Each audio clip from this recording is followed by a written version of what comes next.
இதை பற்றி நீங்கள் நிறைய எழுதியிருக்கீங்க. பட் ஐ வாண்ட் லைக் இப்போ கேட்குறேன், உங்களை பொறுத்தவரை தமிழில் லிட்ரேச்சர் அப்படிங்கிற புக்ஸ் படைச்சவங்க யாரு? படைத்தவங்க யா. தமிழர்களுக்கு தெரியாத ஒன்று இருக்கு. தமிழ்நாட்டில் எழுதப்பட்ட நவீன இலக்கியம் அளவில் கம்மி. ஏன்னா அதுக்கான வெளியீட்டு வாய்ப்புகளும் கம்மி, வாசகர்களும் கம்மி. ஆனால் உலக இலக்கியங்கள்ல உலகத்தில் எந்த மொழியிலையும் வெளிவந்த மிகச்சிறந்த இலக்கியங்களுக்கு சமானமாக சொல்லக்கூடிய படைப்புகள் எல்லா தலைமுறையிலையும் தமிழில் வந்திருக்கு. இப்போ புதுமைப்பித்தன் தமிழில் எழுதிட்டு இருக்கக்கூடிய காலம், புதுமைப்பித்தன் மௌனி அவருடைய காலம். அந்த காலகட்டத்தில் அவங்க எழுதின இலக்கியம் அந்த உலகத்தில் வந்து எந்த பெஸ்ட் ரைட்டிங் சமானமானது. ஆனால் அவங்களுக்கு வாசகர்கள் கிடையாது. அவங்களுக்காவது கொஞ்சம் இருந்தது. அதுக்கு அடுத்த தலைமுறையில் கு அழகிரிசாமி, ஜானகிராமன், சுந்தர ராமசாமி, கி ராஜநாராயணன் போன்றவர்கள் எழுதினது. அவங்க எழுதின இலக்கியம் அவங்க அன்றைக்கு இருந்த உலக எழுத்தாளர்களுக்கு நிகரானவர்கள். ஆனால் அவங்களுக்கு 500-600 வாசகர்கள் கூட கிடையாது. அதுக்கு பிறகு என்னுடைய தலைமுறை வருது. வனவாசன், வனநிலவன் ஆரம்பித்து என்னுடைய தலைமுறை வரை நாங்கள் எழுதக்கூடிய இலக்கியம் அதே மாதிரி தான். இப்போ இந்த இதில் வச்சு நான் எந்த மேடையில சொல்லல, ஆங்கிலத்தில் அதை சொல்கிறேன். இன்றைக்கு உலகத்தில் எனக்கு அளவுக்கு என்னுடைய அளவுக்கு தரமாக எழுதிட்டு இருக்க எழுத்தாளர்கள் ஒரு 50 பேர் எடுக்க முடியாது. மொத்த அளவில் எடுத்தால் என்னோட அளவுக்கு குவான்டிட்டி, குவாலிட்டி, விஷனில் என்ற அளவுக்கு எழுதினவங்க உலகத்தில் மிக குறைவாக இருக்கு. நோபல் பரிசு பெற்ற எழுத்தாளர்கள் எனக்கு சமானமாக சொல்லக்கூடிய எழுத்தாளர் சிலரை தான் சொல்ல முடியும். ஆனால் தமிழ்நாட்டில் அதுக்கு யாரும் கிடையாது. எனக்கு தெரியும். இது சொன்ன உடனே வந்து ஆஹாஹா அப்படிம்பாங்க. ஆனால் அப்படி இல்லை, படிக்கிறவங்களுக்கு தெரியும். அதுக்கு ஒரு 10,000 ரீடர்ஸ் இன்னைக்கு இருக்கிறாங்க. அது பெரிய சாதனை. ஏன்னா சுந்தரராமனுக்கு 1000 பேர் கிடையாது, புதுமித்தனுக்கு 1000 பேர் கிடையாது, எனக்கு 10,000 பேர் வந்திருக்கிறாங்கன்னு பெரிய சாதனை தான். ஆகவே அதில் அந்த அளவு திருப்தி தான். ஆனால் இப்போ என்னுடைய படைப்புகள் ஆங்கிலத்தில் மொழிபெயர்க்கப்படுது. இது வரைக்கும் என்னுடைய எந்த ஒரு படைப்பும் ஆங்கிலத்தில் மொழிபெயர்க்கப்பட்டால் ஒரு பதிப்பகம் இது குவாலிட்டியில் பதிப்பிக்கப்படாதுன்னு சொல்லவே கிடையாது. ஒரு போட்டிக்கு அனுப்பப்பட்டால் சர்வதேச அளவில் போட்டியில் முதல் 1-2 இடத்துல அந்த கதை வந்து ஒரு முறை கூட தவறுனே கிடையாது. எந்த போட்டிக்கு நீங்கள் அனுப்புங்க, உறுதியாக சர்வதேச அளவில் 1-2 இடத்துல வரும். பல முறை பல பரிசுகளை பெற்றிருக்கேன் இந்த கதை. ஏன்னா எனக்கு தெரியாது, இட்ஸ் அ வேர்ல்டு கிளாஸ். அண்மையில் என்னுடைய ஒரு கதை ஒரு அமெரிக்க பதிப்பகம் ஒரு நூலை வெளியிட போகுது. அவர் எழுதினார். முதல் கதை தான் படித்தேன். அப்போ ஐ ஆம் ரீடிங் எ வேர்ல்டு மாஸ்டர் எனக்கு தெரிஞ்சது அப்படின்னு எழுதுறேன். 3 கதை படித்தார். அந்த தொகுப்பில் 3 கதை தான் படித்தேன். பப்ளிஷ் பண்ண முடியும் எடுத்துட்டேன். ஏன்னா I am reading a master of world literature. அப்போ இது தமிழர்களுக்கு தெரியாது. 2 காரணத்தால் தெரியாது. ஒன்று, லிட்ரேச்சர் நோக்கி நாம போகணுங்கிற உணர்வு தமிழ்நாட்டில் கிடையாது. லிட்ரேச்சர் முக்கியமானதுங்கிற உணர்வு கிடையாது. ஆகவே வாங்கி படிக்கிறதுக்கு முயற்சி எடுக்கிறதோ, லிட்ரேச்சரை புரிஞ்சுக்கிறதுக்கு முயற்சி எடுக்கிறது கிடையாது. தனக்கு பிடிச்ச மாதிரி அது இருக்குன்னு எதிர்பார்க்குறாங்க. ஏன்னா இவங்களுக்கு பழகினது கமர்ஷியல் லிட்ரேச்சர். 2, சீரியஸ் லிட்ரேச்சரில் ஒரு கிரிட்டிசம் இருக்கும். அது இதை வைக்கும், அதை நிராகரிக்கும். அதாவது இதெல்லாம் லிட்ரேச்சர் இல்லைன்னு சொல்லி தான் இதை முன்வைக்க முடியும். இப்போ நான் எழுதுறேன்னா, நான் படைப்பாளின்னு சொன்னேன்னா, நான் 3 பேரை முன்வைக்கிறேன்னா 30 பேரை வெளியே தள்ளுறேன் இல்லையா? அந்த 30 பேர் வெளியே தள்ளக்கூடிய ஆட்கள் இருக்காங்கல்ல, அவங்கள ரைட்டர்ஸ் கிடையாது. அவங்கள சின்ன ரைட்டர்ஸ் அல்லது பெரும்பாலும் பாலிட்டிஷியன்ஸ், அரசியலை பேசுறது. அவங்க எல்லாரும் சேர்ந்து இந்த சின்ன குரூப்பை அடிச்சு நொறுக்க ட்ரை பண்ணிகிட்டே இருப்பாங்க.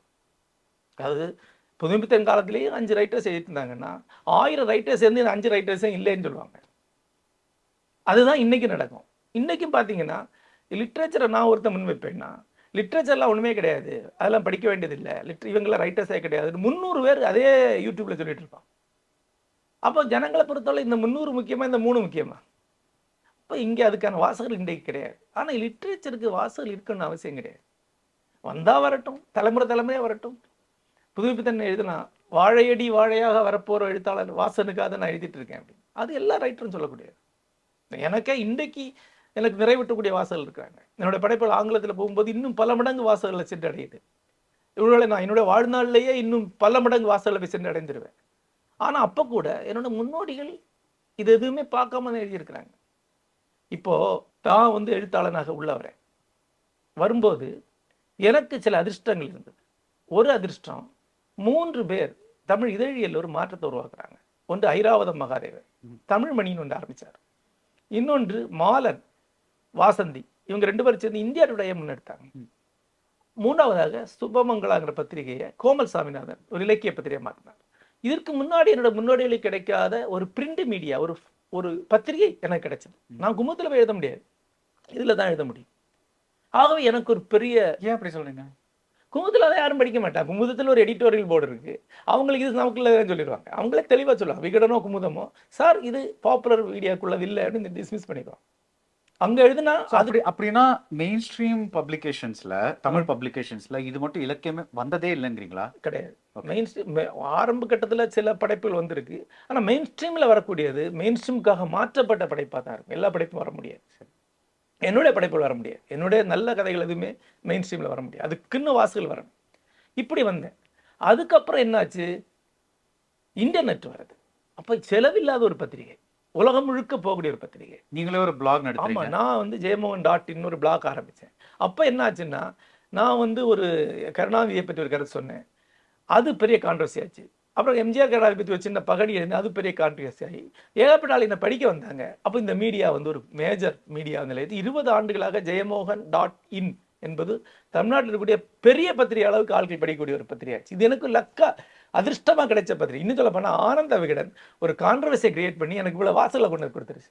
ஆகவே தான் நான் எஸ்டாப்ளிஷ் ஆனேன். நான் புகழ்பெற்று எஸ்டாப்ளிஷ் ஆன உடனே நான் சினிமாக்குள்ளே வந்தேன்.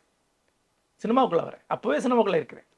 சினிமா எனக்கு ஒரு தொழில், ஆனால் எனக்கு அது புகழையும் உருவாக்கி கொடுத்தது, பணத்தையும் கொடுத்தது. இந்த புகழையும் பணத்தையும் பயன்படுத்தணுங்கிறதுக்காக தான் விஷ்ணுபுரம் இலக்கிய வட்டம் ஒரு அமைப்பு உருவாக்கணும். அந்த அமைப்பு வழியாக கௌரவிக்கப்படாத, எந்த வகையிலும் அடையாமல் மறைந்து போகிற நிலையில் இருக்கக்கூடிய மூத்த எழுத்தாளர்களை கௌரவிக்க ஆரம்பித்தோம். 2010 இன்றைக்கு வரைக்கும் மிகப்பெரிய விழாவாக ஆண்டுதோறும் எடுத்து மூத்த எழுத்தாளருக்கு விருது கொடுக்குறோம். கடந்த 4-5 ஆண்டுகளாக இளம் கவிஞர்களுக்கு ஒரு விருது கொடுக்குறோம், அப்புறம் ஆய்வாளர்களுக்கு ஒரு விருது கொடுக்குறோம்.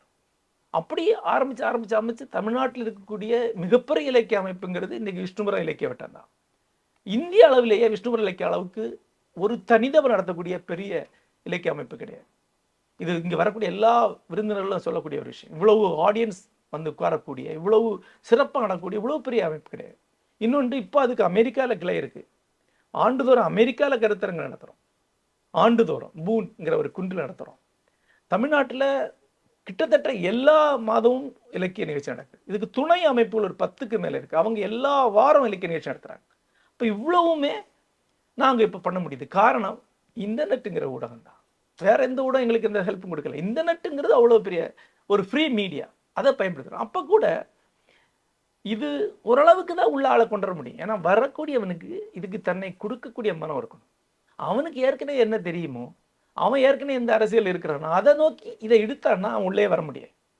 அப்புறம் இதை புரிஞ்சு கொள்ள முடியாத, இதை வெறுக்கக்கூடிய, இதனால் ஒதுக்கப்படக்கூடிய ஒரு பெரும் ஒரு கும்பல் இருக்கு. அவங்களுடைய பிரச்சாரத்துக்கு இவன் காது கொடுத்தாலும் இவன் லிட்ரேச்சருக்குள்ள வர முடியாது. ஆனால் அவனுக்கு ஒன்று தெரியணும், ஒரு சென்சிபிள் தமிழன், தமிழ்நாட்டினுடைய இலக்கியம் உலகத்தில் எந்த மூலையில் போனாலும் அவன் பெருமையாக சொல்லக்கூடிய ஒன்று. ஒரு உதாரணமாக, ஒரு தமிழன் பிரான்ஸ்லேயோ அமெரிக்காவிலேயோ லண்டன்லையோ இருந்தான்னா அங்கு ஒரு ஐரோப்பியான்ட்ட பேசும்போது அவன் தன்னுடைய பெருமிதமாக அவன் சுந்தர ராமசாமியோ ஜானகிராமனையோ ஜெயமோகனையோ சொன்னான்னா, எங்களுடைய ஒரு கதை எடுத்து கொடுத்தான்னா அவனுக்கு வரக்கூடிய கௌரவம் தமிழ்நாட்டில் இருந்து போகக்கூடிய எதை எடுத்து கொடுத்தாலும் வராது. இதுதான் உண்மை. நம்ம எழுத